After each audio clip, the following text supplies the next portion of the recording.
here we are, the Vanatsies, the Vasbouragan Society, that year after year does its event, and wonderful people like you join us and help us commemorate these days and events, and we appreciate your being here because, very briefly, I'm going to touch on the organization and what it's done, very briefly, and then we're going to be joined by George Sarkeesian with a clarinet solo, and then Hudik Jacobs is going to give you much more information on the fabulous Herosamard.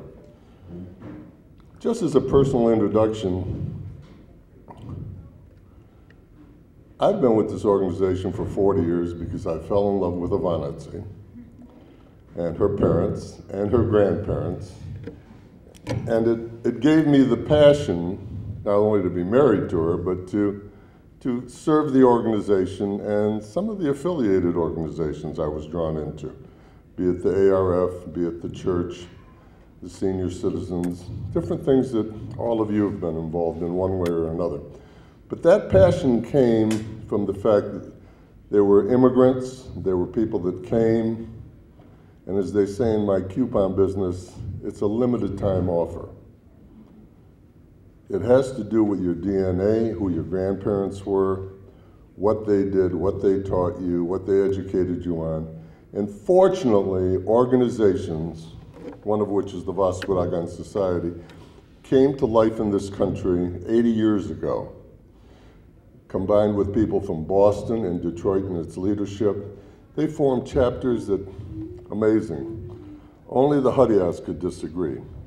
But we had like 12 different names for this organization in all the different cities from Chicago to Niagara Falls to Boston, New Jersey, LA, San Francisco, you name it. And it survived.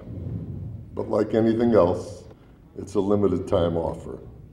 And we've been able to support schools, orphanages, intellectuals in Lebanon, activities both foreign and locally when we've helped, whether it's the Armenian schools here or an event that's going on with the church or the Ladies Guild or the ARF or the Knights of Artan. All of our people, Armenians and Vanatsis, particularly Vanatsis, have been involved in leadership positions and contributing to that. I'd just like to say that, like anything else, if you read anything these days, the churches, particularly in the Detroit area, have diminished. The Presbyterians, the Methodists, and everybody. Everything is limited time, and I don't know how long our time is going to be. But I just want you to know that we've existed this far, we've done very well, and we intend to keep going. And with your support, we will do that. At this time, I'd like to invite George Sarkeesian to play his tune.